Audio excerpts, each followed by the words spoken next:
मतदारसंघात गेल्यानंतर कार्यकर्त्यांशी चर्चा करून 2 दिवसात राजकीय निर्णय घेणार खासदार ओमराजे निंबाळकरांची भूमिका। पवनराजेंना नेमकं कुणी मारलं, ओमराजेंचा संतप्त सवाल।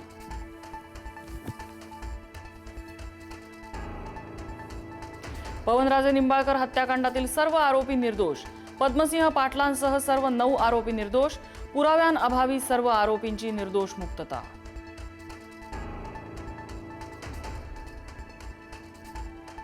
वडिलांच्या निकालावर ओमराजे निंबाळकरांची निराशा, निकालावर हायकोर्टात जाऊन दाद मागणार खासदार ओमराजे निंबाळकरांची प्रतिक्रिया।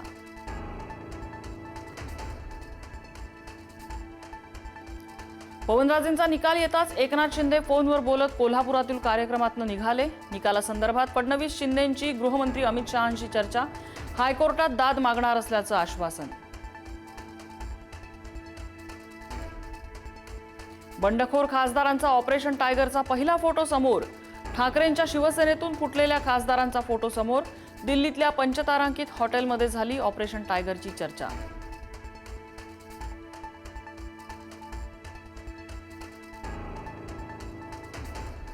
आधी शिवसेनेचे 2 गट होते, शिंदेंचं नाव घेताना गट म्हणावं लागायचं, पण आता एक शिवसेना। गृहमंत्री अमित शहांनी उद्धव ठाकरेंना डिवचलं।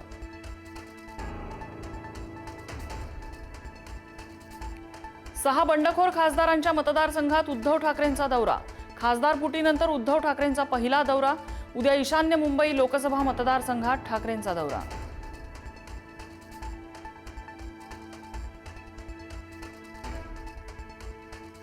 देशात आणि राज्यात सत्ता भाजपाची, मग खासदार शिंदेंकडे का जातात? खासदार फुटीवरून राज ठाकरेंचा सवाल, यामागे शहांची तर खेळी नाही ना, शंका उपस्थित। उद्या होणाऱ्या नीट फेरपरीक्षेच्या पार्श्वभूमीवर राज्यात नीट परीक्षा केंद्रावर कडेकोट सुरक्षा, सीसीटीव्हीच्या माध्यमातून परीक्षा केंद्रांवर नजर।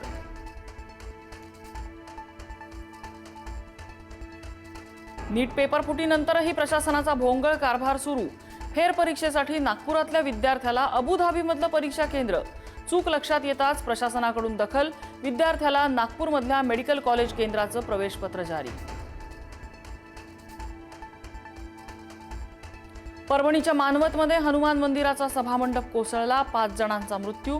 ढिगाऱ्याखाली अडकलेल्या 22-23 जणांना बाहेर काढल्याची माहिती, मंडप कोसळण्याचं कारण अस्पष्ट।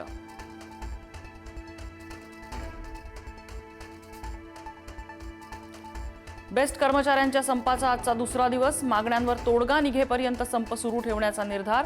ठोस निर्णयाची बेस्ट कृती समितीच्या पदाधिकारी आणि कर्मचाऱ्यांची मागणी। आजही अनेक बेस्ट बसेस आगारातच उभ्या।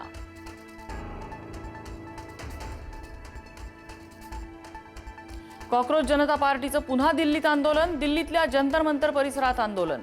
अभिजित दिपकेंच्या उपस्थितीत आंदोलन, केंद्रीय शिक्षण मंत्र्यांच्या राजीनाम्याची मागणी।